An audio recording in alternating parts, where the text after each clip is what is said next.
The scale and scope of the ongoing attacks on liberty are literally unprecedented.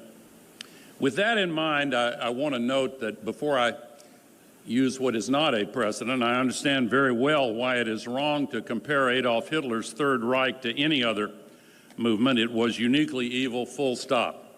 But you're going to do it anyway, aren't you, Al? Because nothing says serious climate science like dusting off the Hitler comparison playbook. Al Gore just cracked open the left's greatest hits album, and track one is always Trump equals Nazi.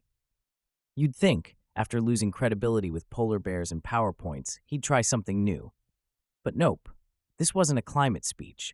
It was a Twilight Zone TED Talk, where the ice caps are always melting, democracy is always dying, and every Republican is apparently goose-stepping toward tyranny. And just wait. In under 2 minutes, this guy goes from melting glaciers to quoting literal Marxists. Buckle up.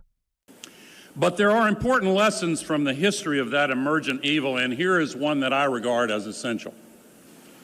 In the immediate aftermath of World War II, a small group of philosophers who had escaped Hitler's murderous regime returned to Germany and performed a kind of moral autopsy on the Third Reich.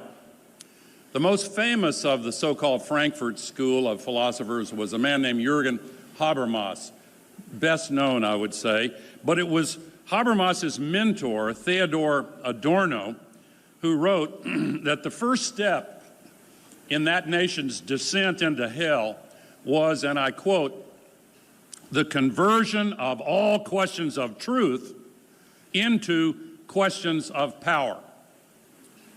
He described how the Nazis, and I quote again, attacked the very heart of the distinction between true and false. Oh, great. Now Al Gore's quoting philosophers nobody's read since dial-up internet to warn us about the dangers of Trump questioning climate models.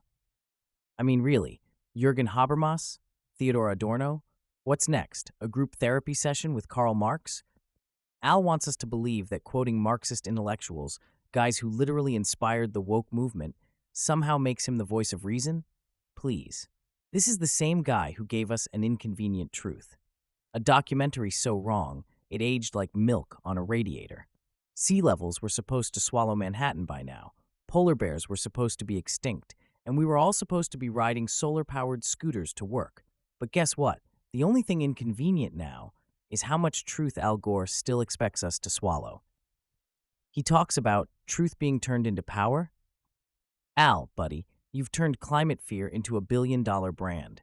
You cashed in on panic while calling it patriotism, and now you're quoting post-war Marxists to lecture Trump about authoritarianism? That's not deep. That's desperate.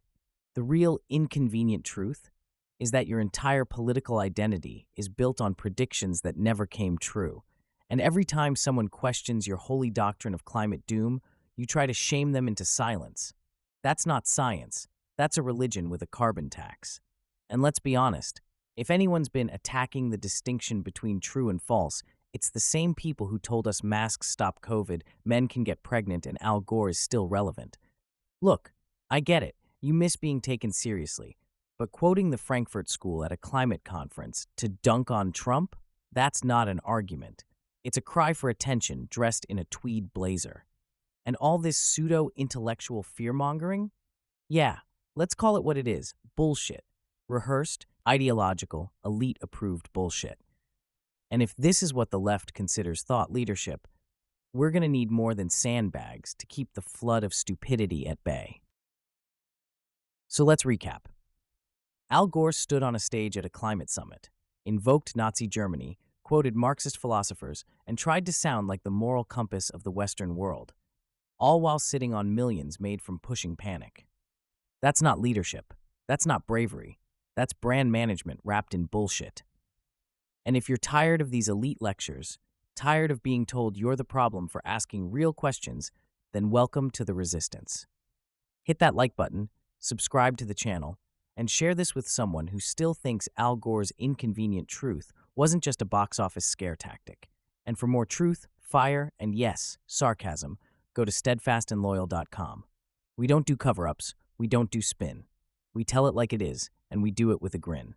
As always, stay informed, stay free, and stay steadfast and loyal.